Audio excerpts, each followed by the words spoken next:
İstanbul'da doğdum, büyüdüm. Yaklaşık 20 yıldır İngiltere'de yaşıyorum.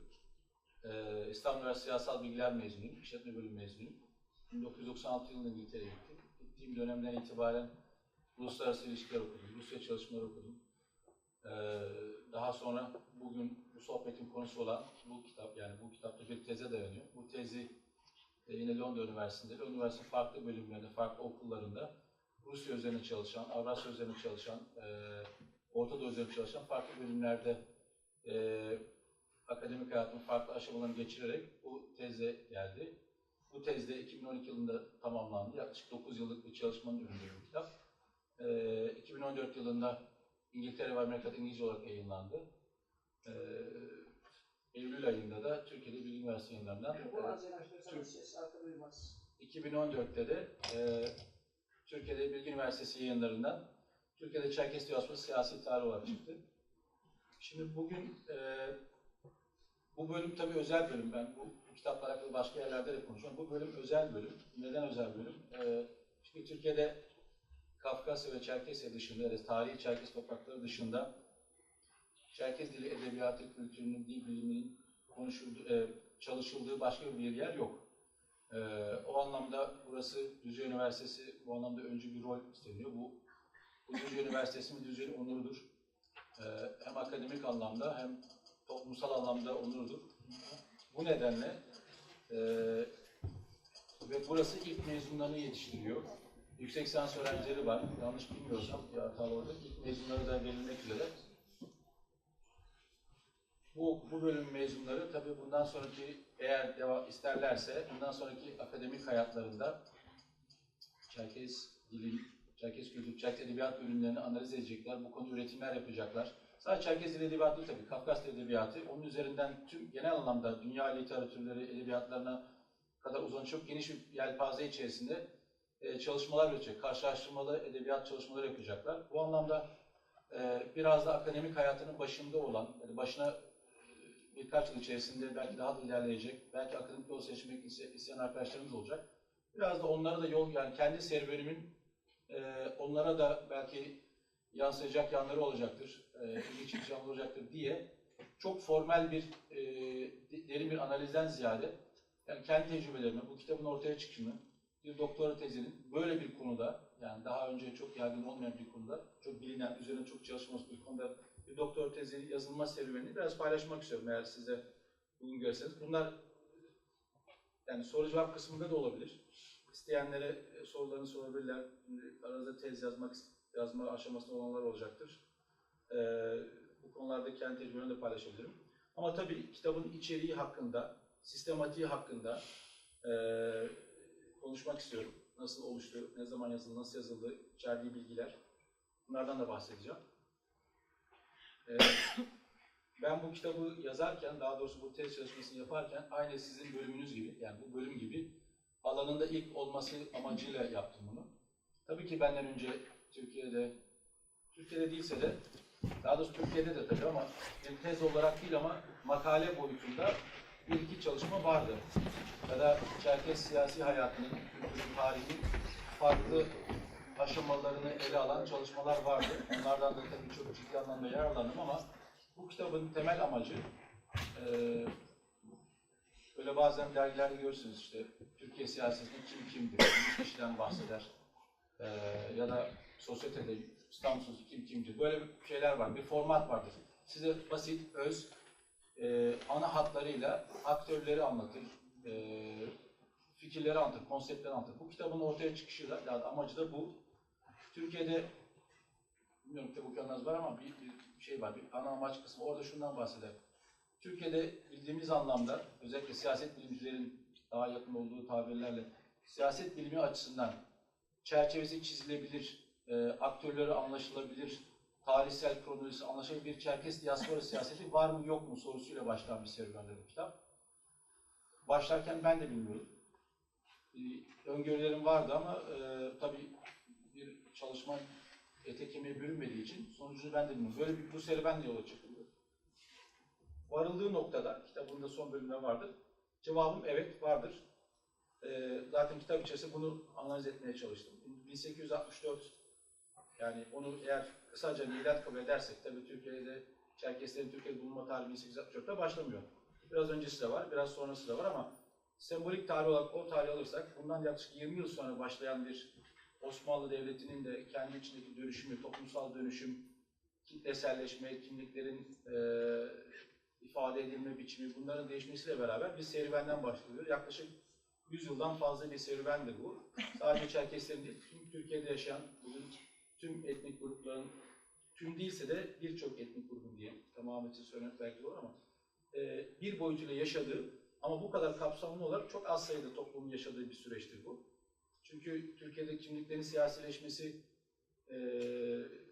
genel anlamda 4-5 tane ana topluluğu ilgilendiren bir konu. Çerkesler de bunlardan bir tanesi. En başta 3-4 tane bir tanesi. 1910'lardan itibaren başlayıp 2015-2016 yılındayız. 2016'ya kadar devam eden, kendi içinde ideolojiler üreten, bu ideolojileri takip edenlerin olduğu, bu amaçlar için mücadele edenlerin, kurumlar kuranların, bu amaçlar uğruna yaşadıkları ülkeyi değiştirenlerin, başka yerlere gidenlerin, bu amaçlar uğruna tarihsel anamatop algıladıkları topraklardaki yaşanan gelişmelerde silahlı mücadelelere taraf olanların, burada yer alan, mesela bu şehirde, bu bölgelerdeki savaşlarda yer alan insanlar, bu insanlar ne motive etti, ne bir anda 20 yaşındaki hayatlarını böyle radikal bir kararla hayatlarında hiç görmedikleri, sadece ismindikleri bir yerde yaşamlarını vermeye götürecek kadar onları motive eden şey neydi? Bunlar mesela bu kitapta bahsedilen şeyler. Bu kitap bunu anlatmaya çalışıyor. Nasıl anlatmaya çalışıyor? Öncelikle her akademik çalışmada olduğu gibi konunun teorik çerçevesini ortaya koyuyor. Şimdi teorik anlamda nasıl incelenir Çerkes diaspora siyaseti? Önce millet nedir? Milliyetçilik, millet nedirden başlarsınız? Etnik grup nedir? Millet nedir? Ya da ulus nedir? Daha sonra milliyetçilik nedir? Daha doğrusu çeşitli milliyetçilik tanımları, bunların türleri, Türkiye'de Çerkesler, dünyada Çerkesler, Türkiye'de Çerkesler, bunların hangi kategorisine girer? Hangi tür açıklama, milliyetçilik teorileri içerisindeki açıklama, Türkiye'deki Çerkeslerin 150 yıllık, 130 yıllık serüveni daha iyi anlatır. Bunlardan bahsediyorum biraz. Daha sonra son 20-25 yılın kavramları var. Tabii diaspora var her şeyden önce. Diaspora kelimesi ne anlam ifade eder? Konseptin kendisini ifade eder. Çerkesler diaspora mıdır? Tabii bunlardan da önce, daha doğrusu bunlarla beraber giden başka bir tartışma var. Çerkesler kimdir? Bu konuları çalışan herkesin 3 aşağı 5 yukarı üzerinde kafa yorduğu bir konu, soru. Her akademik çalışma gibi üzerinde çalışma yaptığınız konunun bir çerçevesinin, bir tanımını yapmanız gerekir. Ben de bu çalışmanın konusu olan Çerkeslerin benim tanımlamamda ne olduğunu da anlattım burada. Ve onun üzerinden, yani 100 yıl, 30 yıllık hikayeyi kesiştiği yerler olmakla beraber diğer Kafkas halklarının serüveni, çünkü bu serüven bazen birlikte giden bir serüven, bazen ayrılan bir serüven. Bu serüven birlikte gittiği dönemiyle, ayrı gittiği dönemiyle elimden geldiğince yansıtmaya çalıştım.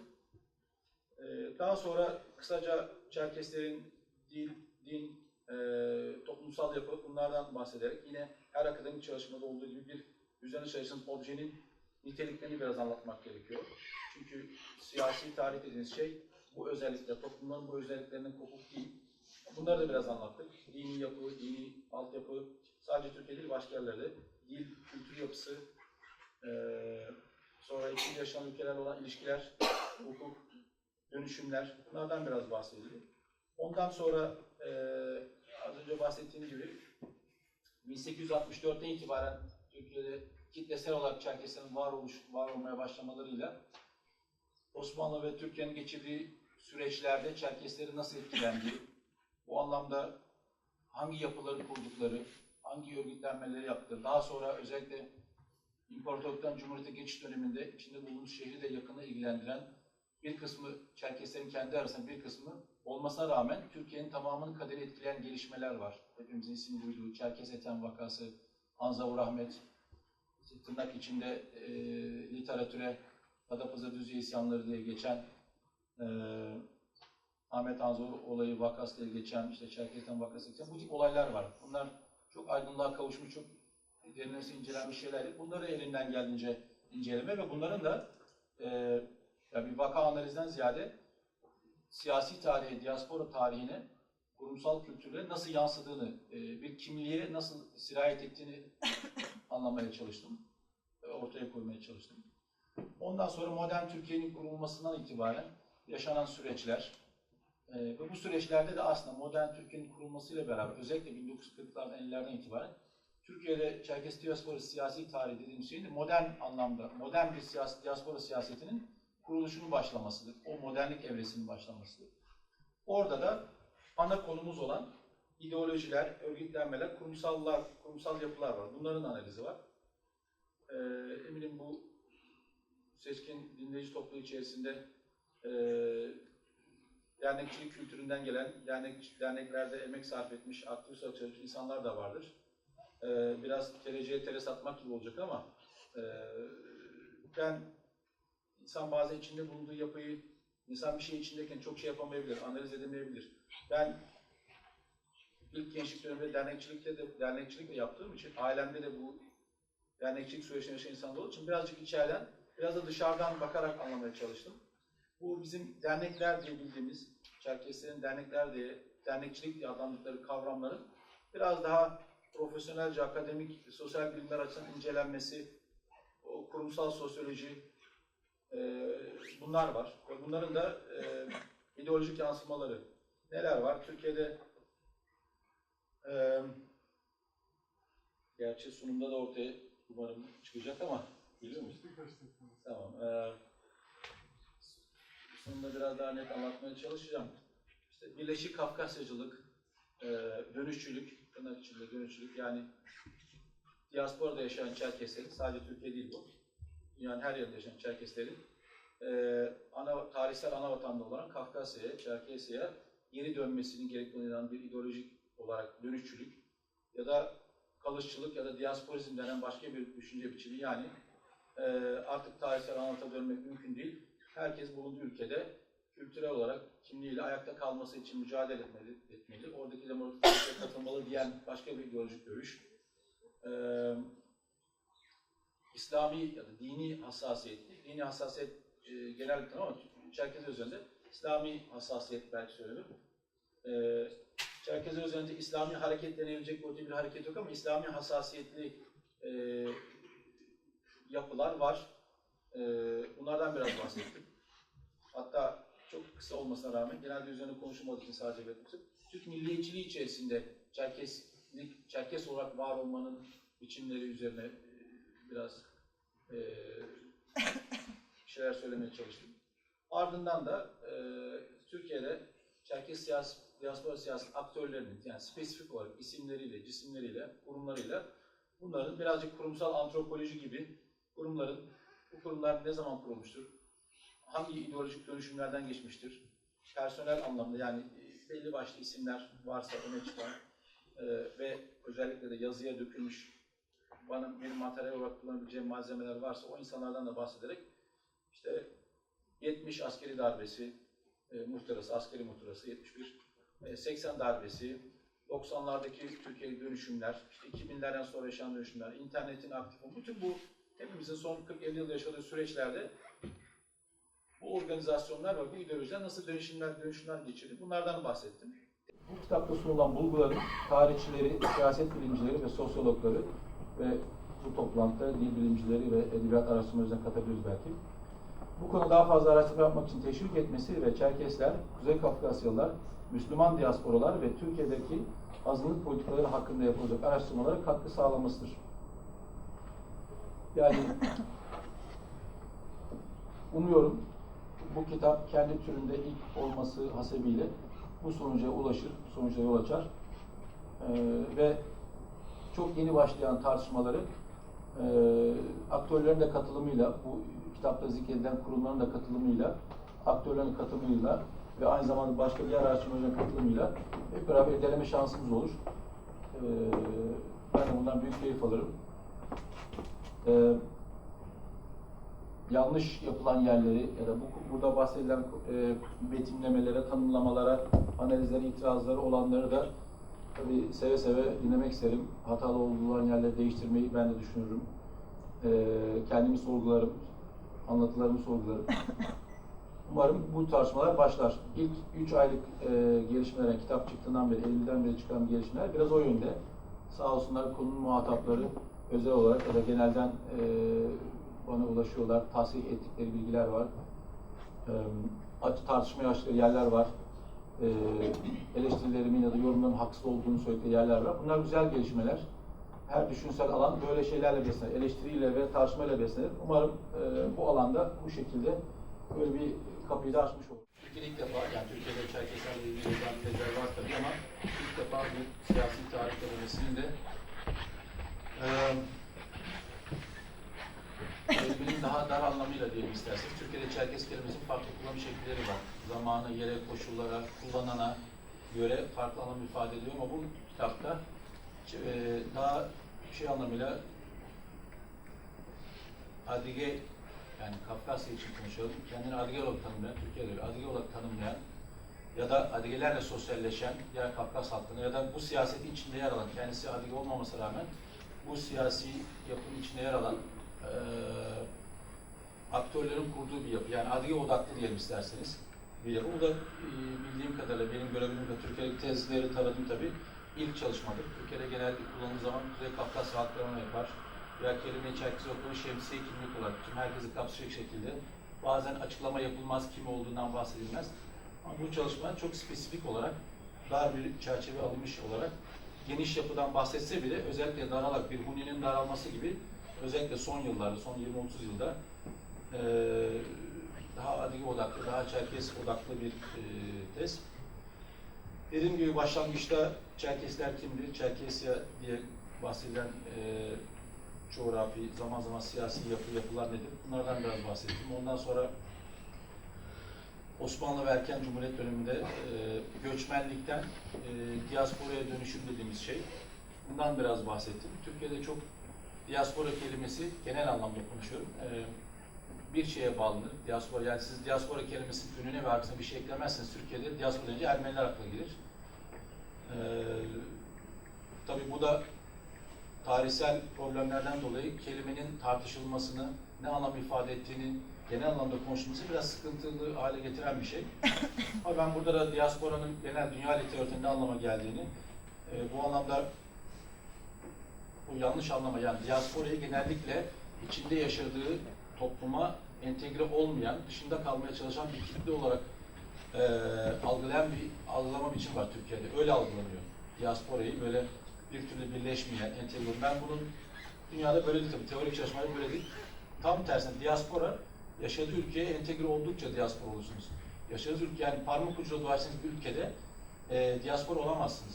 Her an kalkıp gidecekmiş gibi düşünerek, hissederek, arzulayarak o ülkede yaşanan siyasal süreçlerde kendinize ait siyasal süreç katılamazsınız, kendinize ait siyasal süreçler de üretemezsiniz. Bu anlamda genel diğer çalışmalarında bir farkı var. Ben Çerkeslerin göçmenlikten diaspora dönüşümünü 1910'lara kadar dayandırıyorum. Bunu da özet, çok temelli bir spesifik bir kurumun 3 ayrı dönemine yansıtıyor ve Türkiye'deki tüm ideolojilerin, Çerkes siyaseti içindeki tüm ideolojilerin de bu kurumun içinde yaşanan ve 3 ayrı döneme isabet eden dönemlerde ortaya çıktığını düşünüyorum. Bunlardan bir tanesi, insanların tanık olduğu Birleşik Kafkasya. Yani ne demektir Birleşik Kafkasya? Çok genel anlamıyla Kuzey Kafkasya'da yaşayan ve Türkiye'de tarihte yaşanan bazı olaylar nedeniyle Türkiye'ye gelmek durumunda olan bu topluluklar aslında aynı millettir. Hazar'dan Karadeniz'e kadar yaşayan bu topluluklar, Kafkas Dağları'nın kuzeyinde. Bunun iki özel durum vardır. Abhazlar ve Osetler, Güney Osetler. Bunlar da katılarak genel kurgu bu tüm halkların bir araya gelerek bir devlet sistemi içerisinde, bağımsız bir devlet kurarak bir devlet sistemi içerisinde üst kimlik, Kuzey Kafkasyalık, alt kimlikler, diğer kimlikler, işte Dağıstanlı kimliği, Avar kimliği, Adige kimliği, Ovaza kimliği, bu kimlikler yaşayarak çekilir ama tek bir millet ve bir devlet kurgusudur. Bu Birleşik Kafkasyalıkların konsept 3 aşağı 5 yukarı bunu ele alır ve bunun ortaya çıkması da Çerkes Teamül Cemiyeti adlı 1908 yılında kurulmuş ve 1923 yılında evet, daha söyleyeyim. 1923 yılında kapatılmış bir yapının ve birinci önemli bir kısmında, yani varoluşu önemli bir kısmı Birinci Dünya Savaşı ve arkasından yaşanan çatışmalı dönemlerde yaşamış bir kurumun farklı periyotlarında bu ideolojiler vücut bulmuşlardır.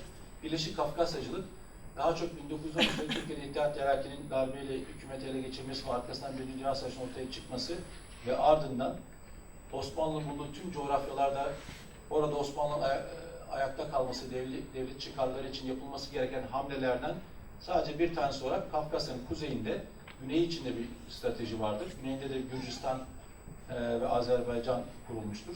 Yani desteklemiştir Osmanlı Devleti bunu. Kuzeyde de tüm bu Kuzey Kafkas halklarının bir araya gelerek kuracağı bir devleti, yani 1918'de 11 Mayıs'ta Şimali Kafkasya Cumhuriyeti olarak ilan edilen devletin kurulması bir siyasi idealdir, bir arzudur. Kurumsal yapısı vardır ve bu dernek Çerkes Teamül Cemiyeti'nin 1913'ten 14'ten sonraki sürecinde başka organizasyonlar da kurulmuştur. Aynı insanlar Kafkas İstiklal Komitesi, Kafkas İstiklal Komitesi gibi başka organizasyonlara katılarak bu ideolojiyi hayata geçirmeye çalışmıştır. Türkiye'de birçok Birleşik Kafkasya Derneği vardır. Yani bu ideolojiyi hala kurumsal sürdürmeye çalışan, kurgulayan, devam eden, yaymaya çalışan kurumlar vardır. Bir de Türkiye'de dönüşçülük diye adlandırılan çok temel anlamıyla, yani Türkiye'de ya da dünyanın hemen Kafkasya dışında herhangi bir bölgesinde Çerkeslerin kendi kimlik ve kültürlerle var olamayacağını, bunun için de bu sorunun, yani dünyada var olmak için, kimlik ve kültürle var olmak için yapılacak tek şeyin nihai olarak ana vatana, yani tarihsel ana vatana adlandırdıkları toprakları geri dönmesi gerektiği diye basitçe özetlenebilecek bir dünya görüşüdür, bir ideolojidir. Bunun sadece Çerkeslerde, başka tüm topluluklarda karşılığı vardır. Aslında Çerkeslerdeki tüm ideolojik yapıların, hemen hemen tüm ideolojik yapıların başka diğer diaspora toplumlarda da karşılıkları vardır. Türkiye'de de ana akım kurumsal yapılar denen, bugün daha çok Kafkas Dernekleri Federasyonu adı altında birleşik yaklaşık 60-58 yıllar ama yaklaşık 60 tane derneğin Türkiye'de Çerkeslerin yoğun yaşadığı tüm il ve ilçelerde temsilcilikleri olan bir şemsiye örgütün yapısı, kurgusu ve ortaya çıkış şekli bu dönüşlülük diye adlandırılan ideolojinin aslında bir yansımasıdır. Resmi ideolojidir bu. Zaman zaman değişebilir, her zaman ifade edilmesi gerekmeyebilir ama özü, yapısı budur. Dönüşçülük de her siyasi görüş gibi zamana, içinde bulunan koşula göre değişir, şekil değiştirir. Neo-dönüşçülük denen bir kavram mesela böyle de olabilir. Başka ideolojilerin de kabul edeceği formatlarda bürünebilir ama sonuçta bu ana yapının özü bu ideolojidir. Dönüşçü olmak için dönmeye de gerek yoktur. Bu ideolojiyi savunmak için hiçbir zaman yani dönmeniz de gerekmeyebilir. Kurumsal olarak bunu benimsemişseniz siyasi pozisyonlarınızı, içinde bulunduğunuz ülkenin devlet mekanizmasıyla kurduğunuz ilişkiler ile ideolojik kurgular yaptığınız ülkenin, yani ana vatanınızın, Türk Çerkesi örneğinde hem oradaki yerel cumhuriyetler hem de Rusya Federasyonu devlet yapılı kurgu ilişkileri tamamen bu kurgu üzerine yaparsınız. Çünkü idealiniz oraya dönmektir. Ona göre kurgu kurarsınız, ona göre ilişkiler kurarsınız. Bu sizin bütün yapınızı etkileyen bütün kurumsal antropolojinin belirleyen çerçeve budur. Birleşik Kafkasya Dernekleri için de öyledir. Çünkü Birleşik Kafkasyacı yapıların geneli ideolojik anlamda bugün Çerkeslerin yaşadığı topraklarda, Kuzey Kafkasya'da onların bir sömürge yapı içerisinde var olduklarını ve kendi isteklerinin dışında bir devlet idaresi altında bulunduklarını kabul ettikleri, varsaydıkları için bütün kurgu da ona göredir ve karşı tarafta mesela Rusya devletini kuramsal olarak muhatap almaz, kabul etmez, varlığını kabul etmez. Bu da bütün dernek yapıları şeyleri buna göre kurgulanmıştır.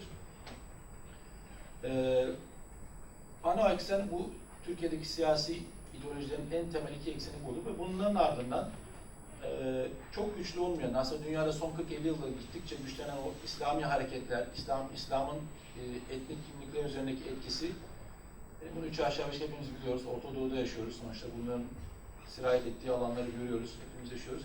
Çerkeslerdeki karşılığı üzerine biraz onlardan da bahsettim. Onu da çok kısa özetle geçmek istiyorum. Çok güçlü bir, Türkiye'de bildiğimiz anlamda bir Çerkes İslami, hani Türkiye için konuşuyorum, yok. Ama İslami hassasiyetli olan bireylerin bir araya gelip kurdukları yapılar var, az sayıdır olsa. Ama bunlar bildiğimiz anlamda, dünyada bildiğin anlamıyla siyasal İslamcı hareketler ya siyasal İslami hareketler değil. Başlangıç noktaları özellikle anavatanda, yani tarihsel anavatanda İslam'ın Sovyet sonrası dönemde yeniden kendilerine göre daha sağlıklı zeminde büyümesi, yeşermesi için işte Kur'an-ı Kerim'in Çerkezce'ye çevrilmesi, orada dağıtılması, öğrencilerin buralarda okutulması, Türkiye'de okutulması, bu tip aktiviteler, kurban bayramları, kurbanlar kesilmesi, orada Kafkasya'daki Sovyet sonrası dönemde, komünizm sonrası dönemde insanların etnik kimlikleriyle beraber İslami kimliklerin de gelişmesi, ikisinin beraber gelişmesi üzerine bir tahayyülü olan bir gruplaşma, ideolojik olarak aslında Birleşik Kafkasya'ya daha yakın bir yapılaşma.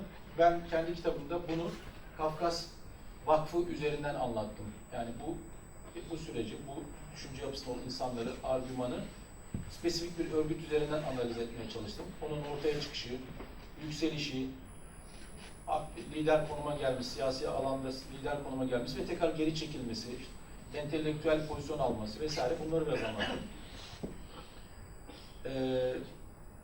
Ondan sonra kitabın ilerleyen bölümlerinde bu bahsettiğimiz formel yapıların, yani Birleşik Kafkasyacı yapıların, Kafkas Dernekleri Federasyonu dönüşü, bunların içinde kalıcılar da var. Az önce bahsettim. Çerkeslerin varoluşunun yaşadığı ülkelerde siyasal mücadeleye girerek kimliklerini burada var etme çabasına girerek kalmasını düşünen bir kesim de var. Onlara kalıcılar da diasporistler diyoruz. Onlardan böyle bahsettikten sonra, İslami hassasiyetten bahsettikten sonra konuyu bir de örgütlerin yapısı üzerine ele aldım. Yani bu bahsettiğimiz kavramlar, bu ideolojiler daha çok formel, yani ismi cismi belli olan, Türkiye'de resmi sisteme kayıtlı, dernekler kanununa göre hareket eden,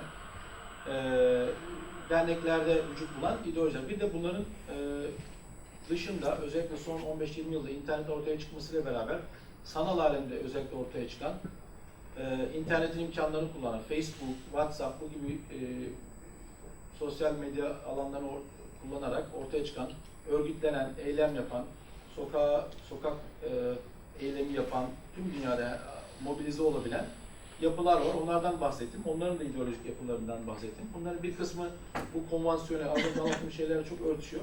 Bir kısmı ise bu bahsettiğimiz ideolojileri dönüştürmeye çalışan, daha çok gençler, daha çok yaş grubu olarak 30 yaşın altında insanların bir araya gelip oluşturduğu yapılar. Bunlar daha global, yani başka ülkelerde karşılıkları olan, birlikte hareket ettikleri muhatapları olan, özellikle Amerika başta olmak üzere Amerika'daki bazı Çerkes örgütlenmeleri, bunlarla birlikte hareket eden yapılar var. İşte isim belirterek söyleyebilirim. İşte Kafkasya Forumu adlı benim konvansiyonel Birleşik Kafkasyacılığı reforme etmeye çalıştığını öne sürdüm. Yani öyle algıladığım bir yapı var. Kitabı yazdığım dönemde oldukça aktiftiler. Kitabın içinde onlara yaptığım analizde bir dönem sonra sıkıntıya düşeceklerini öngörmüştüm. Biraz da öyle oldu. Yani son 3-4 yılda benzer onlar da bir sosyolojik bir sürece gibi, kurumsal sosyoloji alanında biraz şu anda çok aktifler ama kitabın yazılı dönemi ciddi etkinlikte olan bir örgütlenmeydi. Hem ideolojik olarak hem materyal olarak, yani ortaya koyduk eylem açısından. Bir de bu kalıcılık ideolojisinin parçası olarak işte Türkiye'deki yaşanan demokratik süreçlere katılma çabasıyla ortaya çıkan örgütlenmeler var. Bunlar da bir silsile. Bunun başlangıcı 1999'un son aylarında Demokratik Çerkes Platformu adlı örgütlenmedir. Bu da biraz sanal alemde, biraz fiziksel bir yapısı olmayan ortaya çıkan bir örgütlenmedir. Birçok formal örgütlenmeye üye insanın bir araya gelip oluşturduğu bir yapıdır.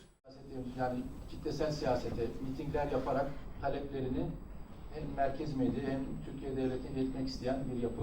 İşte İstanbul'da, Ankara'da mitingler yaparak Çerkezce televizyon, işte Çerkezce'nin eğitim dili olarak, öğretim dili olarak okullarda kullanılması falan gibi buna benzer talepler ortaya çıkan ve bu anlamda sokağa eylemi yapan, yani mitingler düzenleyen bir yapı. Bu yapı daha sonra benim kitabımda yer almıyor ama 2011-2012'den sonra ÇDP adlı Çoğulcu Demokrasi Partisi diye bir partiyeleşme sürecine gitti. 2015 seçimlerinde de bağımsız adaylar çıkarak ilk defa Türkiye'de siyaset sahnesine bunun başka örnekleri de var. Alevi toplumunun bir siyasi partileşme süreci vardı 1969-70'lerde. Birlik Partisi diye bir parti vardır. 90'ların sonunda başka bir Haydar Vezir'in bir hareketi vardır. Daha sonra Türkiye'de işte Kürt hareketiyle alakalı olarak 90'lardan beri HDP, HDP, DBP buna benzer bir süreç vardır. Kafkasların tabii farklı bir zeminde tabii bu diğerlerinden farklı bir zeminde ama onlar da bir tür partileşme süreci. Yani onun analizi benim kitabımda yok ama bu silsilenin bir sonu olarak oraya kadar gitmiş bir silsileden bahsediyoruz. Yani tüm bunlar Çerkeslerin Türkiye demokratik siyasal hareketlere, siyasal süreçlere, siyasal platformlara katılmak için kendilerince mekanizmalar üretmesi. Bu süreci anlatmaya çalıştım. Son olarak bunlara ek olarak özellikle 2010'dan 2009'dan sonra ortaya çıkan Çerkesi Yurtseverleri diye bir Çerkesi Yurtseverliği ve onun ardından Çerkesi Yurtseverleri diye bir organizasyon. Önce bir ideoloji, ardından bir organizasyon. Ya da ikisi beraber aynı anda ama sonuçta bir ideoloji var. Organizasyon daha sonra kendi içinde şu an itibariyle iki ayrı alana, iki ayrı fraksiyona bölünmüş olsa da Çerkesi Yurtseverliği diye hem dönüşçülüğü hem de Çerkes milliyetçiliğini, Çerkesleri öne çıkaran, Kafkas halkı Çerkesleri öne çıkaran bir tür hareketliliği ve tarihsel anlatılanla diasporayı birlikte harekete geçirebilecek bir mekanizma ortaya çıkarmaya çalışan bir hareketin ortaya çıktığını görüyoruz. Özellikle 2010'lardan itibaren ciddi bir güçsel devinim yaratan bir hareket bu. Onların kendi arası sıkıntılar yaşayıp başka bir hale gelmelerinin sonuç dörtlüğünde bir anlamı var ama onların yarattığı dönüşüm bugün Türkiye'de birçok dernekte isimlerin değişmesinden örgütsel yapıların ana temanın arzulanan şeylerin odak noktalarının değişmesine kadar varmış durumda. Bu anlamda sayıca küçük ama etkisi oldukça büyük olan bir yani takipçisi sayıca küçük ama etkisi çok önemli etkileri olmuş olan bir hareketlenme. Bunu anlatmaya çalıştım ve benim hikayem aslında bu yapıları bu şekilde anlattıktan sonra kendim çıkardığı sonuçlar, tüm bu analizlerden neler çıkardığımı anlatmaya çalıştım. Bunu burada tekrar etmeyeceğim. Belki sorularda tek tek başlayalım çünkü uzun bir analiz. Bu kitap bunları anlattı. Baştan da bahsettim. Yani yola çıkma amacından bahsettim. Vardığım yerde de açıkçası memnunum. Bir çerçeve çizmeye çalıştım. Umuyorum bundan sonra da bu çerçeveyi doldurup değiştiren başka alanları, bu genel çerçeve içerisindeki farklı organizasyonun ideolojinin daha derinlemesine inceleyecek insanlar, araştırmalar ortaya çıkar. Doktora tezleri yapılır, kitaplar yazılır. Biz de hep beraber bu alanın genişlemesini ve gelişmesini beraber görürüz. Bu hem Türkiye için, Türkiye siyaseti için hem Kafkasya siyaseti, Avrasya ve Kafkasya siyaseti hem Çerkes siyaseti için çok geliştirici etkili olacağını düşünüyorum. Türkçe Kafkasya Çalışmaları Sosyal Bilimler Dergisi, diğeri de Journal of Caucasian Studies. Çift dil ama 3 dilde yani Türkçe, Rusça ve İngilizce makaleler yayınlandığı hakemli bir dergi. Ben de bu derginin kurucularındanım ve yazı işleri kurulu üyelerindenim. İlk 2 sayısının kopyasını getirdim öğrenci ve arkadaşlara hediye olarak. İnternette sitesi var, bulabilirsiniz. Sizlere de çok faydalı olacağını düşündüğüm makaleler var, çok güzel, keyifli makaleler, akademik makaleler var. Biraz ağır gelebilir ama eminim çok faydalanacaksınızdır. Bu da alanında şu anda var olan dergiler içerisinde burada bir öncü bir yanı var ve Türkiye'de çıkıyor olması da aynı zamanda bence alana katkı açısından önemli. Bunu da Yasin arkadaşa teslim edeceğim. İlgilenenler dediğim gibi buradan derginin sitesine Dergi Parkı, Vakti'nin Dergi Park'taki siteye ulaşıp ücretsiz olarak makaleleri indirebilirler, okuyabilirler.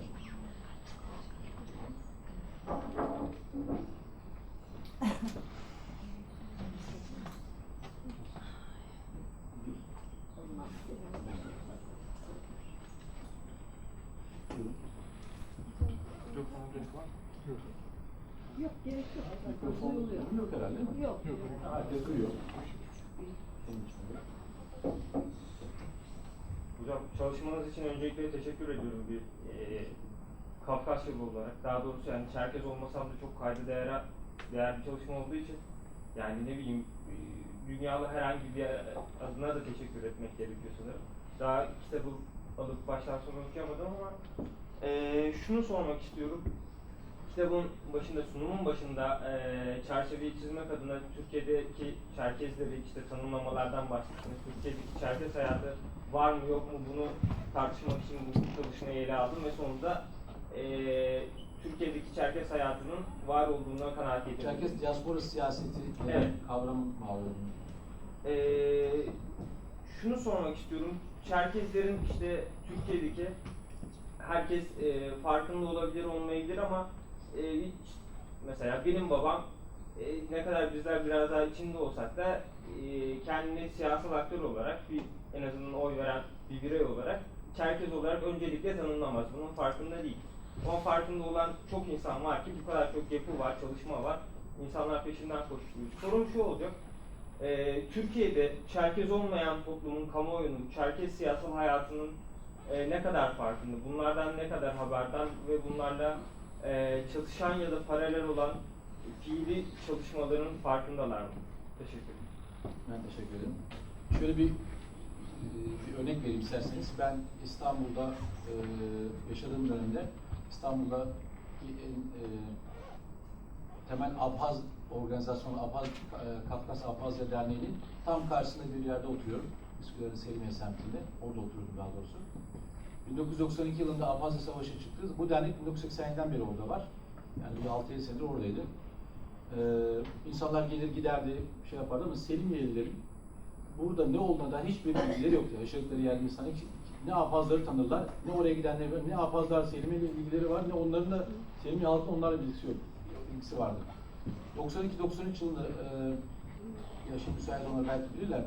Türkiye'de, Türkiye Cumhuriyeti tarihinde, Osmanlı tarihinde de aynı şekilde Kafkasyalıların ilk defa siyasal miting yaptığı yer İstanbul Bağlarbaşı Meydanı'dır. 1992-93'te Abhazya Savaşı nedeniyle kitle sokağa döküldükleri. Eskişehir, Sakarya'da da mitingler yapılmıştır ama kamuoyuna daha açık olması babında, şimdi tarihlerini yanlış yapmak istemiyorum, o yüzden hata yapmıyorum ama özellikle o miting daha İstanbul'un merkezde olduğu için daha göze çarpan mitingdi ve mitingin başlangıç noktası bu söylediğim dernekti. Ben sokakta tabii bu derneğe giden birisi olarak dururken yani o semtteki hemşerilerim, yani beni tanıyan insanlar şaşırdılar. 1000 tane insan bu sokağın için nereden? Bana sordular, tanıyanlar yani. İşte abi bunlar kim dedi, burada geliyor, birileri var, bir bayraklar dolaşıyor, şey dolaşıyor, bunlar nedir ya dedi. Ben ve ailem 1957'den beri o semtte oturuyoruz, ailemin çeşitli üyeleri.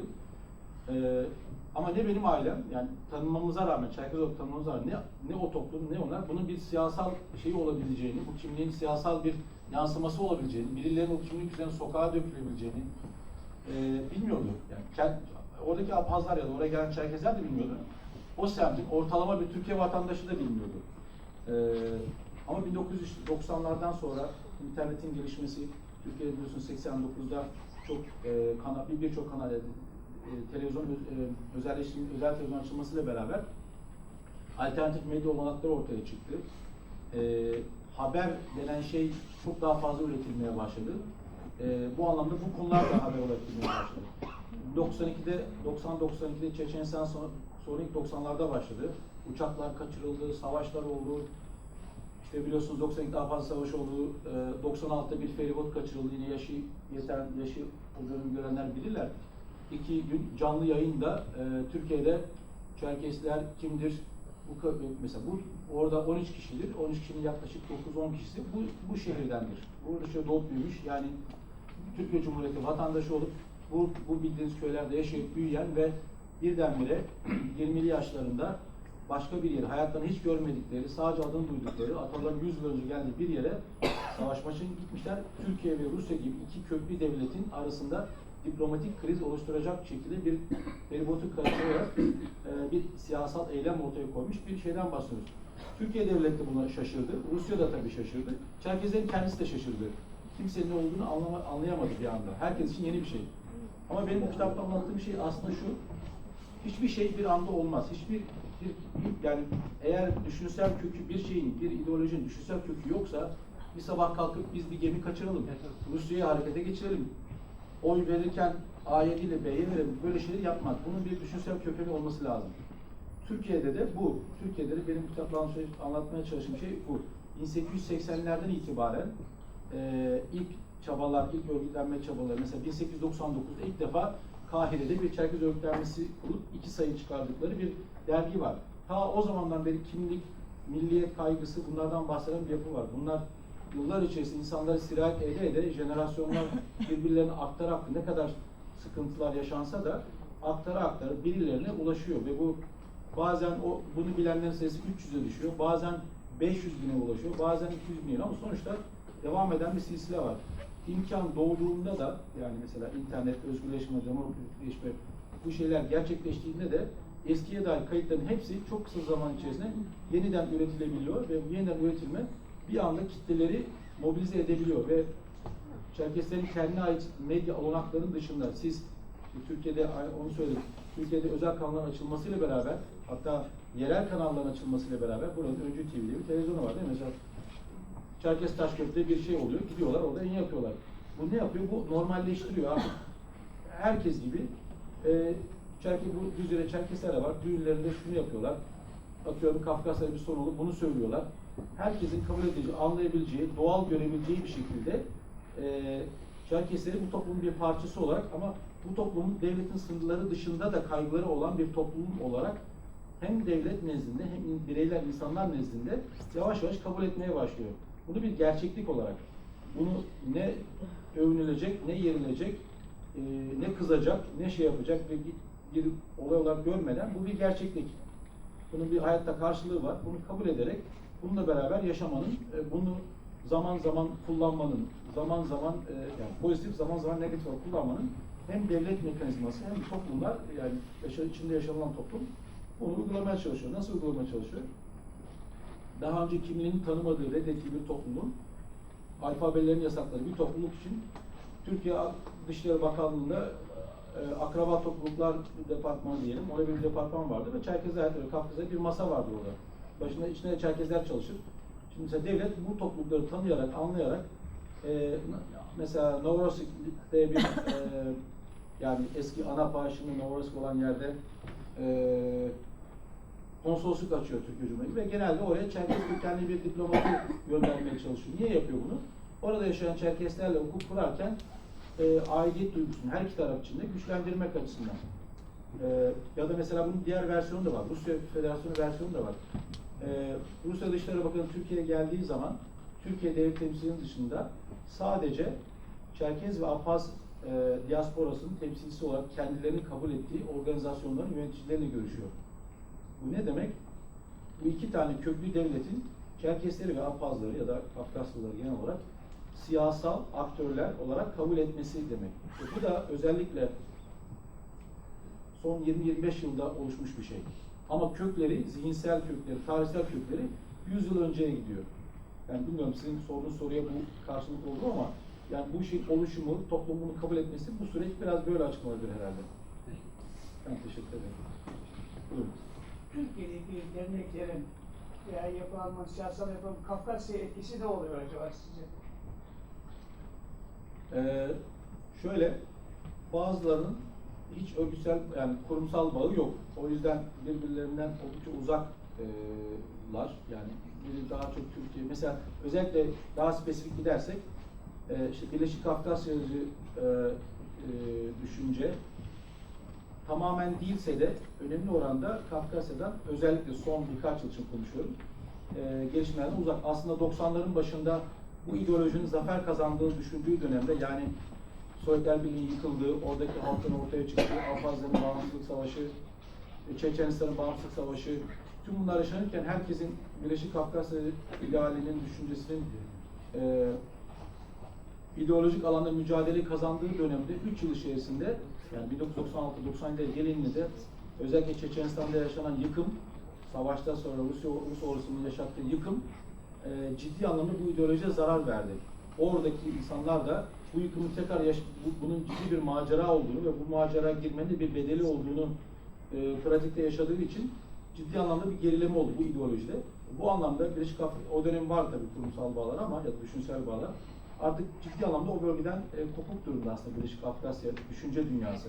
Tabii %100 demiyorum, bunun öyle olması mümkün değil ama genel anlamda oradaki ve buradaki yaşanan pratik gelişmelerden uzaklar. Ama mesela Kafkas Dernekleri Federasyonu diyebiliriz, o tırnak içinde benim ana akım dediğim, daha kitlesel olan yapı, ana akımı pozitif bir şey olarak söylemiyorum, sadece genel yapı orada olduğu için söylüyorum.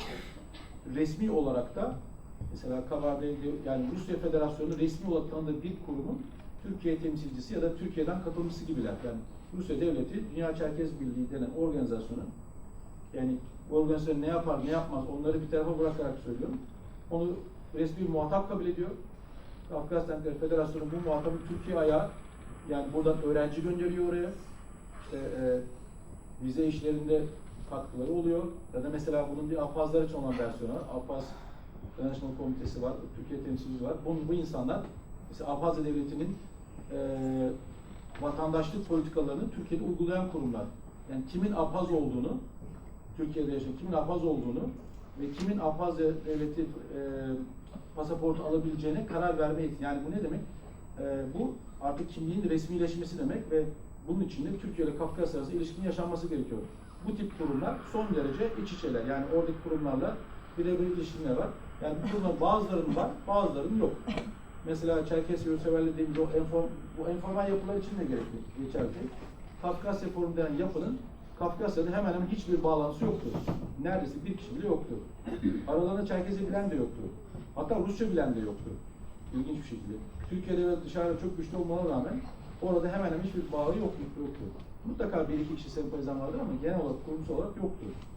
Ama mesela Çerkes Yurtseverliği denen yapı kurulduğu zaman ilk bu işi hayata geçirenlerin neredeyse %60'ı orada, %40'ı buradaydı. Yani fikri üreten, ideoloji üreten insanlar böyleydi mesela. O her iki tarafta gelişen bir çünkü dönüşçülerin aktif dönüş yapmış insanların katkısıyla olduğu için dönen insanlar Türkiye'li bağlarını kaybetmedikleri için her iki tarafta insanların özellikle interneti de yaygın şekilde kullanarak bir araya getirdiği bir oluşumdu o. Bu anlamda bazı yapılar iki tarafta birden aynı anda hareket ediyor. Bazıların burada güçlülük var, burada bir yapı var ama karşı tarafta hiç karşılığı yok. Diğer yanda orada güçlü olup burada karşılığı olmayan yapılar da var. Siyasal İslamcı mesela özellikle Kabardey-Balkar Cumhuriyeti'nde bir dönem ciddi anlamda güç kazanan İslami hareket mesela Türkiye'de o anlamda bir karşılığı yok. Bu yapılar da mevcut. Yani onun için spesifik olarak örgütlere bakmak lazım. Çok genel olarak bir şey söylemek çok mümkün değil ama spesifik yapıların spesifik ilişkileri var Kafkasya'yla. Siz alın. Çerkez diasporasının Osmanlı Devleti'ne ya da yeni kurulan Türk Devleti'ne entegrasyonun bir kimlik bunalımına dönüştüğünden söz edebilir miyiz? Ve bu az önce söz ettiğiniz STK'lar yani tam bir farkındalık yarattı mı ya da bir farkındalık yarattı mı? Kim açısından farkındalık ve kim için kimlik travması? Yani Çerkezler için. Çerkesler için. Aynen. Vallahi ulus devletlerin kuruluşu o ulus devlet sınırları için yaşayan herkes için bir travmadır. Yani herkes bu travmayı yaşar.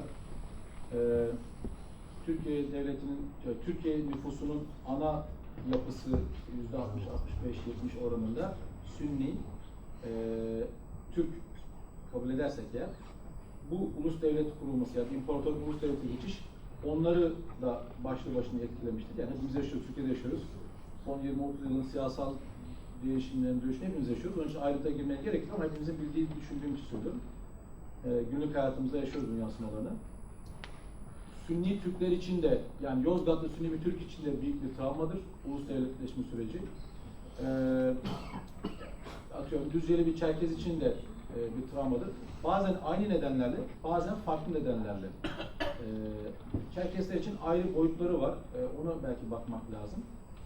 Ama sonuçta herkesi etkileyen bir süreçtir, uluslaşma süreci. Özellikle imparatorlukların yıkılıp tek bir kimlik üzerine ulus devlet kuracağınız zaman bunun herkese yarattığı travmalar vardır. Kafkasya'ya öğretmenler göndererek orada aynı zamanda Türkiye Devleti ile işbirliği içerisinde oraya ordunun gitmesine sebep olarak lobi faaliyetleriyle orada Osmanlı ordusunun Kuzey Kafkasya'ya gitmesine sebep olmuşlardır. Yani devletle olan hukukla ilişkileri içerisinde, vatandaşı oldukları devlet hukukları içerisinde bunları yapmışlardır. Bu anlamda siyasallaşmaları ve kendi kimliklerinin harekete geçirmeleri daha öncedir. Ama işte Kürtler, Aleviler, dini kimlik üzerinden etnik kimliklerin Kürtler ve Çerkesler Türkiye'de bu anlamda farkındalık yaratacak, yani dışarıdan bakma farkındalık yaratacak şekilde kitleselleşebilen, yani kitle denilecek takipçileri olan toplumlardır. Kendine ait siyasal düzlem üretebilen genel anlamda. Mesela Lazların da vardır, daha gençtir ama daha az, daha içe kapalıdır, daha küçük, daha gelişme aşaması. Mesela Türkiye'de Gürcü kimliği ve Gürcü siyasallaşması da vardır. Ama daha az kitleseldir, daha çok elit hareketidir. Gücü çok güçlüdür ama daha çok elit hareketidir. Yani sınırlı bir kesimde iş adamları, politikacı, siyasetçiler üzerinde etkili bir şeydir.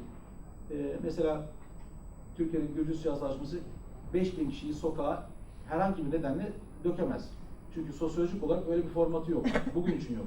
Yarın ne olur bunu bilemem ama böyle bir durum var. Travmada, dediğiniz travma tabii şöyle, bu tür bu sürecin Çerkeslerin özel bir boyutu var Türkiye'de. 1919 ve 23 daha çok bu tarihler arasında bilinen ama aslında 29'a kadar giden bir süreç. İşte kitapta da bahsettiğimiz, üzerine çok konuşulmayan, netametli konular dediğimiz Çerkez Etem mevzusu, Hamet Anzavur mevzusu, hareketi, ayaklanması, Çerkez Etem hareketi daha sonra ayaklanması. Onun dışında Kuşçubaşı Esref, işte 150'likler, sonra buradan gidip Yunanistan'a giden, Yunanistan'da siyasal aktivitede bulunan, sadece Çerkezler değil tabii ama Türkiye'deki muhalif, yani yeni kurulan rejime muhalif olan ama aralarında Çerkez siyasal aktörlerin de olduğu insanların oradaki faaliyetleri, tüm bunlar hem Çerkesler için hem devlet için hem oraya gidenler için ciddi travmadır. Bazı lokasyonlar bu travmayı daha çıkmıştır. Çünkü mesela Manyas diyelim ki, Güneydoğu Manyas, Bandırma o bölgede Gönen, iki küçük ilçe, bu ilçe çok daha yoğun yaşamıştır ve bunun o toplumun, özellikle o bölgede Çerkes kimliğinin baskı altına girmesi, dilin daha erken bırakılması ve psikolojik anlamda, baskı anlamda orada daha etkili olmuştur. Ama mesela Düzce'de olayın yani o olayların merkez yerlerinde bir olmasına rağmen psikolojik olarak kimliğin belki sayıyla ilintili, yani sayının fazla olmasıyla alakalı kimlik daha az erozyona uğramıştır o anlamda, daha güçlü kılmıştır. Bazen ötekileştirmek bir insanın kimliğini güçlendirir, bazen de içine almak güçlendirir, kabul edilmek güçlendirir. Farklı durumda farklı reaksiyon olur. Manyas Gönen ölçeğinde negatif etki var, burada da pozitif etkiye ulaşmıştır. Yani birine baskı yaparsanız reaksiyon olarak kimliğine sarılabilir. Bazen kabul ederseniz de o kimliğin erimesine neden olur. Yani her iki durumda örnekleri var kendi içinde. Herkesin travması da olur. Yani uzun uzun anlatmıyorum çünkü biraz uzun bir konu ama o bahsettiğimiz olaylar yani bugün 40 yaşında olan herkes kendi öğrenim hayatında mutlaka Çerkez Etem'le alakalı, ben kendime katarak söylüyorum. Çerkez Etem'le alakalı lisede tarih derslerinde, üniversiteye gittiyse işte yine inkılap tarih derslerinde vesaire, özellikle Çerkez Etem üzerinden mutlaka şeye uğramıştır. Bir kimlik hatırlatmasına, ötekileştirmeye, kendini meşrulaştırmaya, savunmaya çalışmaya vesaire bu süreçleri yaşamıştır. Yani böyle cevap verebilirim söylediğinize. Sanırım. Bülent Şefik, Memnun İsmen söyleyeyim. Hoş geldiniz Düzce'ye. Şimdi Osmanlı'dan bu yana Çerkezlerin kurduğu dernekler var, hayır cemiyetleri var. Ayrıca Çerkezlerin içerisinde olduğu siyasal hareketler var. Bunların bir kısmını, çoğunu siz anlattınız.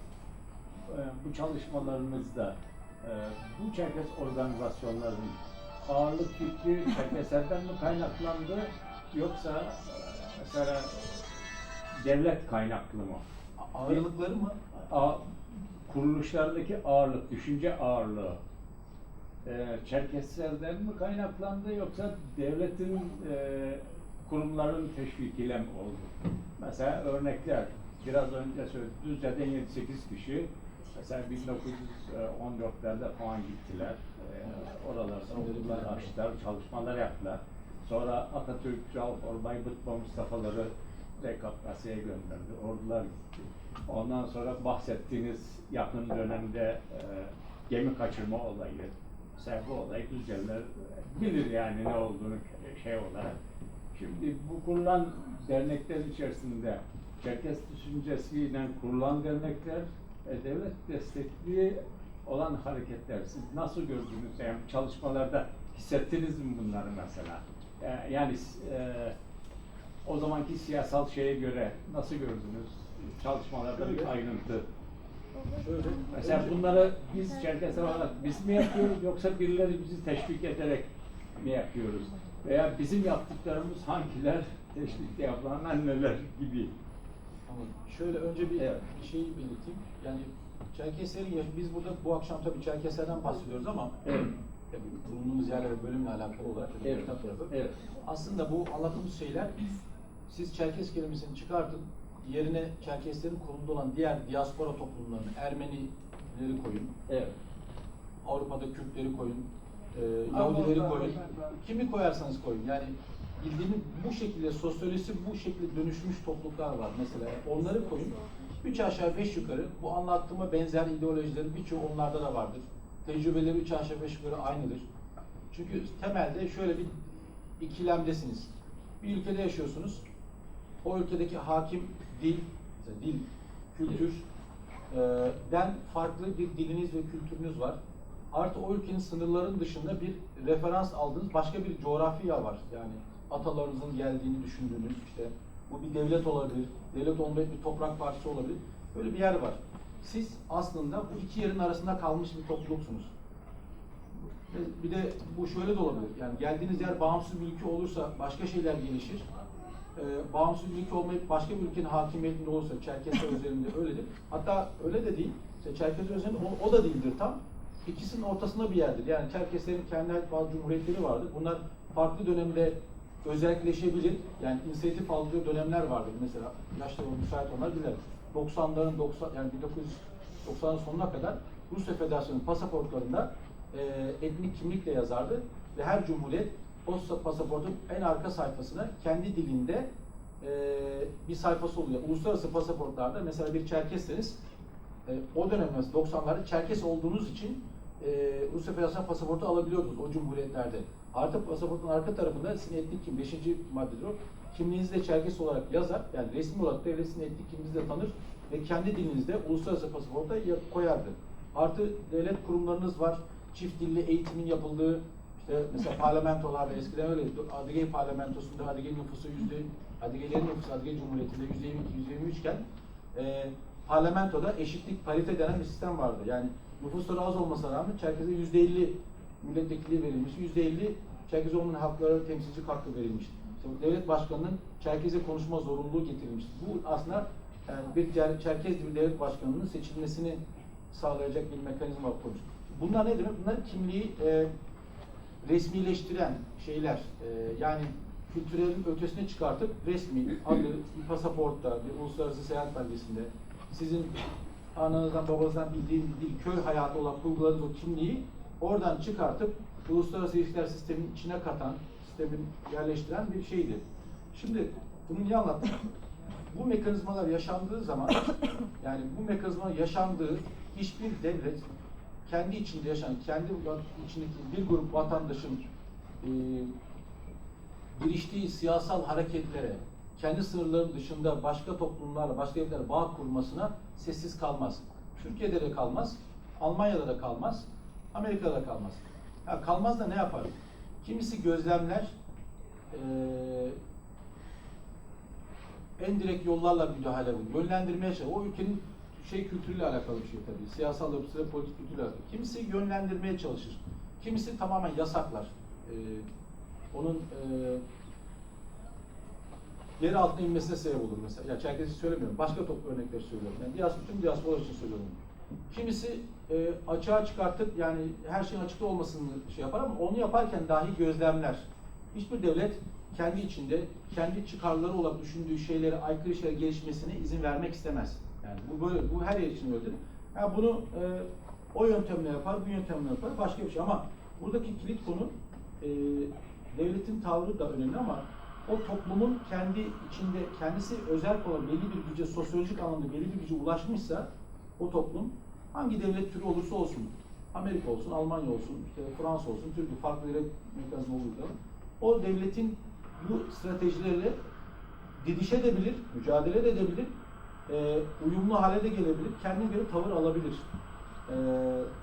Şimdi bu genel çerçeve. Çerkeslerle alakalı anlatacağım gelirseniz doğrudur. Bazı yapılar devlet teşvik etmiştir. Yani bazen Çerkeslerin amaçlarıyla Türkiye Devleti'nin o an iktidarda kim varsa ya da devletin genel stratejisi, özelde de o an iktidarda kim varsa onun stratejisi denk düşüyorsa birlikte hareket edebilirsiniz. Mesela kitapta bir bölüm var, oradan da bahsettim. Yine bir özet olarak geçiyor ama mesela ne oldu? Uçak krizi oldu. Şimdi uçak krizinden önce Türkiye ile Rusya arası çok güzeldi. Ne vardı? Vizesiz seyahat vardı. Çerkesleri çok etkileyen bir şey bu. İnsanlar ana vatanlarına vizesiz gidiyor, geliyor, ilişkileri çok artan bir şeydi. Bir anda kriz oldu. Şimdi o zamana kadar siz eğer Rusya ile yakın ilişkiniz varsa devlet nezdinde muteber bir kurumunuz. Çünkü kapılar açıyorsunuz, yani bir bağ kuruyorsunuz, Rusya ilişki kuruyorsunuz. Örneğin Kafet olsun. Uçak krizinden sonra, bir hafta sonra tam tersine bu sefer şaibeli, yani şaibe derken dikkat edilmesi gereken bir kurum haline geliyorsun. Niye? Çünkü sizin bu devletin sınırları dışında o anda devletin problemli olduğu, sıkıntılı ilişkileri olduğu bir devletle o devletin vatandaşlığı hukukunuz var. Yani bir anda kendinizi şeyde bulabilirsiniz. İyi çocukken kötü çocuk pozisyonunda bulabilirsiniz. Bu yine Çerkez'e özgü bir durum değil. Tüm diasporalara özgüdür. Mesela Yunanistan'daki Batı Trakya Türklerinin durumu da budur. Bir pimpon maçının topu gibi Türkiye ile Yunanistan arasındaki her türlü siyasal sorunda şey yapılır. Üzerleri, yani onların sorunları, dertleri o iki ülke arasındaki sıkıntılı mücadele alanının şeyi haline gelir. Birçok insani kaygı bile o büyük devlet, iki devletin mücadelesinde arada ezilir. Bazen ön plana çıkır, bazen de yok edilmeye çalışır. Çerkesler böyle. Bazı derneklere devlet yol verir, imkan verir, kişilere de verebilir. Çünkü örtüşüyordur. Mesela Birleşik Kafkasya 914-915'te bu 3. ayın Birleşik Kafkasya Cumhuriyeti'nin, Şimali Kuzey Kafkasya Cumhuriyeti kurulması o dönemki Türk Osmanlı İmparatorluğu'nun siyasal stratejilerine uygun düştüğü için Osmanlı'da destekledi. Onlar da Osmanlı desteklediği bir şey olduğu için doğal olur. Önleri açıldı. Enver Paşa, yani devletin resmi parasal yardımı vardı o kurulan kurumlara. Kafkas İstiklal Komitesi, başka bir örgütlenme daha var. Ordusunu göndermiştir Osmanlı Devleti. İçindeki Çerkes komutanları beraber. O zaman denk düşmüştür. 1970'lere geldiğinizde modern Türkiye Cumhuriyeti NATO üyesi bir devlet olarak anti-komünist kampta yer alıyor. Rusya ya da Sovyetler Birliği de komünist olarak komünist kampta yer alıyor ve Çerkesler, örneğin Dönüşçüler ki bunların önemli bir kısmı komünist olmamalarına rağmen, hatta sosyalist bile olmamalarına rağmen o topraklarla, yani komünist idaresi altındaki topraklar iletişim kurmak istedikleri için bir anda devlet için kötü insan haline gelebilir. 20 yıl sonra aynı insanlar, koşullar değişmiştir. Soğuk Savaş bittiği zaman bu sefer yeni bir dönem açılır. Bu sefer aynı problemli gördüğü insanlar birdenbire akraba topluluklarının temsilcileri olarak o coğrafyada, yani eski Sovyet coğrafyasında Türkiye Cumhuriyeti'ne kapılar açabilecek, yol açabilecek insanlar haline gelebilir.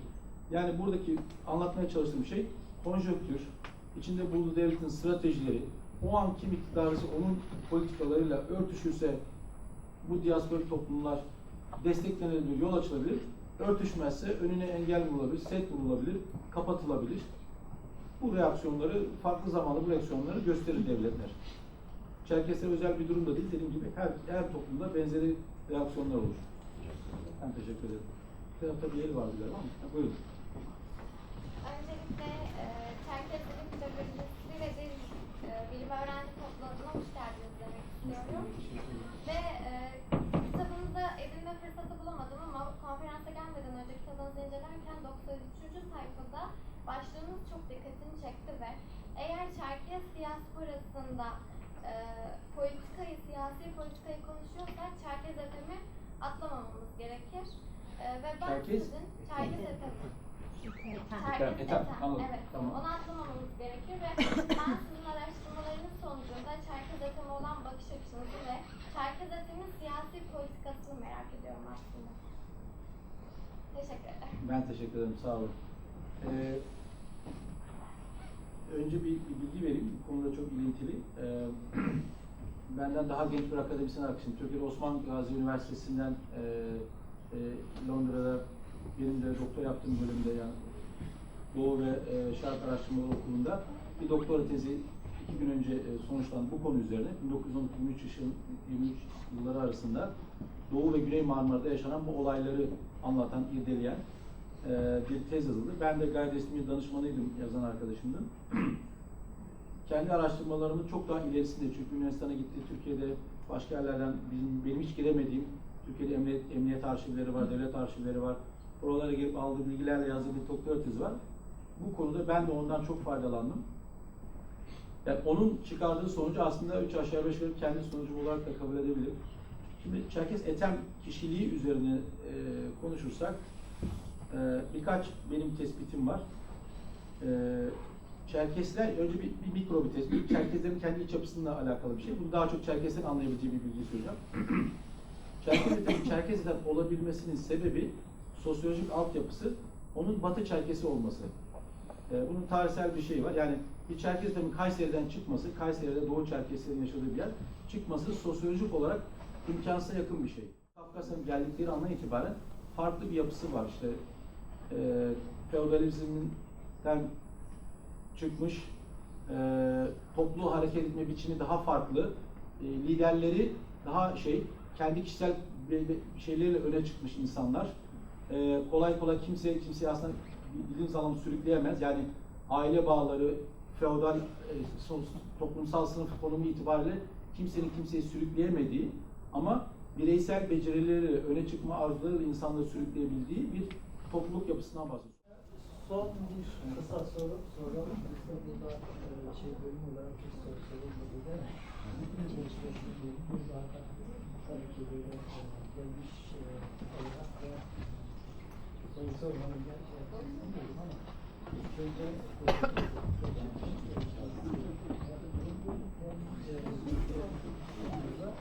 öyle sadece Çerkes dili ve edebiyatı ama bunun pozisyonları, değişimleri vesaire her türlü konulara değinilecek bu akademik bir platformda, üniversitede bu tür konuların tartışılması, konuşulması gayet normal ve gençlerin de bu tür çalışmaları yapmaları gerçekten gurur verici. Şimdi Çerkezler Türkiye'de etnik olarak bir çıkıştan hiçbir zaman böyle bir şeydi zaten olması normal bir şekilde ama hep kuşkulandırılmış ya kuşkular üzerlerine çekilmiştir. Bunun bir çelişkisi var. Çerkes Etem hareketi olsun, diğer Çerkes Etem'in ayaklanmalar olsun hep bu ülkenin yararına, bu ülkenin zor durumda olduğu zaman hemen önde koşan kitleler olmuştur. Ona rağmen bazen bir kuşkular var. Etnik yapıda değil, tüm Türkiye için harekete geçme yapıları var. Bu gayet bütün Türkiye'nin birleştirici bir yapısına özel bir sorumluluktur. Bu Çoğulcu Demokrasi Partisi de yani bir başlangıç ama Çerkezlere yönelik değil. Bunlar da böyle çoğulcu, işte Lazlar'da var, diğerleri de var. Böyle bir şey var. Bunun ileride bir kitleye hitap edecek, diğer kitleyi toplayabilecek bir yapısı olduğunu düşünüyorum. Hem sosyolojik yapısını da incelemiş birisi, hem siyasi yönünde incelemiş birisi olarak bu konuda yani böyle bir düşünceniz nasıl bir konu? Ona bir açıklama getirirseniz. Teşekkür ederim. Yani o ÇDP ile alakalı tabii her siyasi partinin kendi iç mekanizmaları olur. Bazen güçlenir, bazen zayıflar. Bu çok yeni bir parti. O yüzden o iç gelişmeler nasıl yaşanır onu bilemeyiz. Örgütlenir, örgütlenmez, her yerde yayılabilir, seçimlere girer giremez. Onlar için bir şey söylüyorum. Henüz güç ama şunu söyleyebilirim. Mesela bizim için veri olabilir. Bir kere ben Çerkeslerin genel anlamda, sadece Çerkeslerin Türkiye'deki tüm toplulukların, bunlar etnik olabilir, dini olabilir, toplumsal kesim olabilir. Hepsinin Türkiye'deki siyasal hayata katılması bu ülkenin sağlıklı bir ülke, sağlıklı bir demokrasi olması için gerekli olan şeyler. Ve olması çok sağlıklı olur. Doğru buluyorum, sağlıklı buluyorum. Genel talepler olur, mikro talepler olur. Yani her toplumun kendi, yani ülkenin tamamı için istenen talepler vardır. 3 aşağı 5 yukarı hepimiz bu talepleri zaten paylaşırız. Bir de özel olarak bu toplulukların kendini daha çok ilgilendiren konularda talepler olur. Bu da hiç anormal değildir. Sonuçta vatandaşı olduğu ülkeden insanların kendine dair beklentileri, talepleri olması son derece normal bir şeydir. Almanya'daki Türkler de ister, Türkiye'deki Çerkezler de ister, Amerika'daki atıyorum İtalyanlar da ister. Sonuçta bu sıkıntılı bir süreç değil. Çerkesler de bunu yapmaya çalışıyor. Benim görebildiğim kadarıyla bütün bu ikilemler arasında kendine bir yol bulmaya çalışıyor. Çerkezlerin şöyle özel bir durum var. Çerkezlerin Türkiye'de örnek alacakları başka bir örnek yok. Ya da Türkiye için aslında Çerkezler laboratuvar gibi bir topluluk. Şimdi mesela Türkiye'de tabii ki Boşnaklar var, Pomaklar, başka etnik topluluklar var, Lazlar var. Ama mesela Türkiye'de Kürtler var, Türkiye'nin kendi Arapları var. Yani yerli Arap diyebileceğimiz Hatay'da farklı yapılar. Bunlar yerli topluluklar. Bunların sosyolojileri farklı. Bir de işte göç ederek buraya gelen topluluklar var. Bunların içinde Türk asıllı olanlar var. Bulgaristan'dan, diğer bölgelerden, Yunanistan'dan gelen Türk asıllılar. İşte Boşnaklar, Arnavutlar, Gürcüler. Yani hem yerli, otokton Gürcüler var Türkiye'de, bir de Acar bölgesinden gelen Gürcüler var. Bunların hepsi farklı sosyolojik yapılara işaret ediyor. Çerkesler bunların aslında bir özel bir duruma sahip. Siyasallaşarak, kitleselleşen ve siyasal bir kimlik olarak kendi kimliğini içinde yaşadığı toplumun kimliğiyle çatışmaya girmeden üretebilen bir toplum. Yani kendi kimliğini baskılayarak değil, genel olarak konuşuyorum, özel örneklerden bahsetmiyorum. Yapan bir topluluk. Kabul etmiyor. Ne topluluklar ne bireyler tahakküm kabul etmiyor. O yüzden ben bir şey görmüyorum, çelişki görmüyorum. Ama Çerkeslerin özel konumunu da bu nedenle diasporik olma halinde Türkiye özelinde önemsiyorum. Bunu da belirtmek istiyorum. ÇDP ile alakalı kısım da aslında aynı hikayenin sonu. Yani bir partinin gelişme süreçleri tabii siyaset bilimci olarak incelenebilir. Ona çok girmeyeceğim ama bir örnek vermek istiyorum etkisi anlamında. Yani bu hepimize, ya bu siyasetle uğraşan insanlara bir bilgi verebilir. Kayseri'de ÇDP bir bağımsız aday çıkardı. Emine Aslandok, yanlış bilmiyorsun ismini, Emine Hanım. Tabii bir sürü negatif şeye rağmen, ilk defa ortaya çıkmalarına rağmen, hani doğru düzgün propaganda bile yapamalarına rağmen, arkalarında destek olmalarına rağmen 5000 civarında bir oy aldılar. Lokal bir yerde. Bu çok ciddi bir oy aslında. Yani kulağa basit de gelse, Kayseri'deki Çerkes nüfusu 80 bin, 100 bin civarında. O Kayseri'de yaşayanlar için söylüyorum. Kayseri nüfusu da 1-200 civarında herhalde. Yani %6-%7'lik bir oya tekabül eder ve bu %6'yı Türkiye seçim sisteminde bazen bir partiyi barajı aştırır, bazen 2-3 milletvekilliği getirir. Yani bu teknik bir konu. Şimdi Emine Aslanlık özelinde şöyle bir durum oldu. İlk defa ÇDP, yani 3 ay önce karar verdiler, böyle hızlıca bu işe girişler, bir bağımsız adayla yola çıktılar. 5-6 bin civarında bir oy aldılar. Tabii milletvekili çıkartamadılar. Ama ne oldu? AK Parti, o bölgede AK Parti bir milletvekili kaybetti o yüzden Haziran seçimlerinde. Bir sonraki seçimde ne oldu? 4 ay sonra AK Parti her parti gibi yaşadığı, yani o bir seçim bölgesindeki yaşanan gelişmelere çok adapte olabilen bir parti. Hemen kaybettikleri milletvekili listesine bir Çerkes kökenli bir adayı getirdiler. Bu sefer de zaten ÇDP'li o seçime girmedi. O zaman o 5-6 bin oy AK Parti'nin Çerkes kökenli adayına gitti. Siz bunu Çerkes kökenliyi başka şekilde adlandırın. Türkiye'de bazı bölgelerde tarikatlardır mesela, kontenjan alır. Bazı bölgelerde sosyal gruplardır. Onlar da kontenjan alır partilerdir. Tüm demokrasiler böyle işler. Çerkesler de bu Türkiye demokrasinin, Türkiye'nin bir partisi olarak kendilerini temsil edilmesini sağlamak için bu tip mekanizmalara giriyorlar. Sonuçta amaçları da meclise girip seslerini duyurmak, taleplerde bulmak. Bu şekilde. Başka siyasi partiler içerisinde de Çerkesler var doğal olarak. Kendi kimlikleriyle de varlar. Mesela Sakarya'da CHP 35 yıl sonra ilk defa bir milletvekili kazandı ve kazanan aday Abhaz kökenli milletvekili. İkinci kez de kazandı. Engin Özkoç. Bu önemli. Çünkü Sakarya bölgesinde tabii ben mikro bir çalışma yapmadım. Biraz köy bakmak lazım, biraz şeye bakmak lazım. Kime nereden ne oy çıkmış. Hani onları görmeden %100 yorum yapmıyorum ama konuşmalardan gördüm, izledim. Özellikle Abhazların oyunun o %1, %2 zaman zaman sizi barajın öbür tarafına geçirdiği için kritik hale gelebilir. Onlar da o konumlardan dolayı mesela Sakarya'da böyle bir sonuç oldu. MHP'de de mesela birinci sırada Abhaz kökenli bir aday seçildi. Adapazarı Sakarya'da. Bu da ve insanlar kimlikleriyle ve kendi kimlikleriyle ve siyasal düşünceleriyle başka partilerde de var olabilirler. Başka bir alan da açabilir kendine ama buradaki fark, temel fark, Çerkezlerin önlerinde bir örnek yok. Çünkü diaspora olarak siyasallaşmak istiyorlar. Türkiye'de başka hiçbir örnek yok. Nasıl girecekler, nasıl kitlesel siyasete girecekler? Bu da el yordamıyla bulmaya çalışıyorlar. Bu da bu sürecin bir parçası. İleride ne olur? Vallahi onu yaşayıp göreceğiz artık.